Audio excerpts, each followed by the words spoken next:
The law is if it doesn't work out and you have a child, what you're supposed to do is sit down like almost grown-ups and say, listen, this isn't working out and I'm going to live at the Bassett's. Baby's name is? Oliver. I'm going to take Oliver with me Monday through Friday because you're working. I'll bring Oliver to you, or you can come get Oliver Friday night and keep Oliver until Sunday so that you can see him regularly. But this isn't working out between us.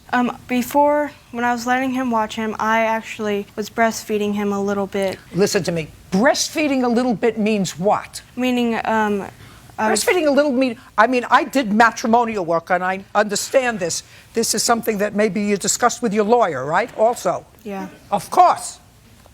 You have to understand, this was my business for years. When you were breastfeeding Oliver and going to work, how were you doing it? I would feed him at night to help him sleep. And during the day, who gave him a bottle? I did. When I was... And she did. And you bought formula, right? Yes. That's what comes under the terms nonsense. Either you breastfeed or you don't breastfeed. You don't feed formula. And then in order to say he can't have the child overnight because I breastfeed him at night so it helps him fall asleep. Do you understand? Yes. Can she help say something? Because she has something on this to say. I'm ready.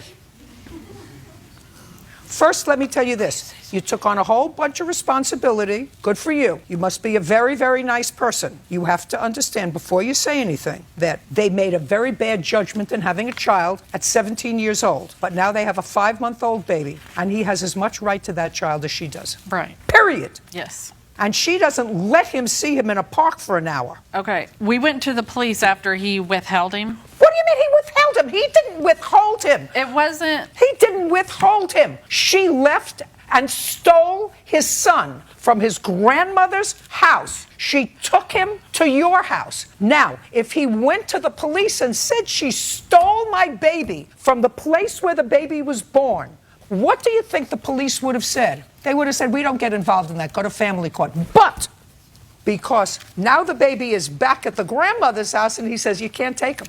And she goes to the police say, well, show me a court order. She doesn't have a court order for custody. Neither did he, which is what you're not getting, which is what she's not getting. Because her leaving what is the child's home and taking the child to your house, which is a stranger's house, to the child, that was the first problem. Her taking the child on her own without benefit of an order or a mediator or somebody who said, you know what, this is all right, let's work it all. That's the problem. The fact that he resorted to self-help to get his child back, and the police helped him because they don't understand what the law is about gender-neutral parenting. Gender-neutral parenting. A father has no lesser rights than a mother. Can I say something? Now, no, she wanted to say something. Now you want to tell me. I want you to put that into context, what you tell me. The problem was that he was threatening her. He actually sent her a text message when she just came to visit and said, when you come back, it's going to be a hell of a lot worse for you. I have it right here. So, wait just a minute. She came to visit you while we were dating.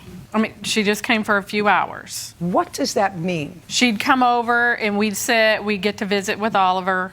Maybe we'd go get something to eat. And then he would get mad after he was okay with her going. He'd get mad and call her over and over again saying, you need to get home now. Okay. If you don't get home now, then it's going to be a hell of a lot worse for you when you get home. And so she would be scared. She would be scared and go home. Right. Now, were you ever married? Yes. Are you still married? Yes.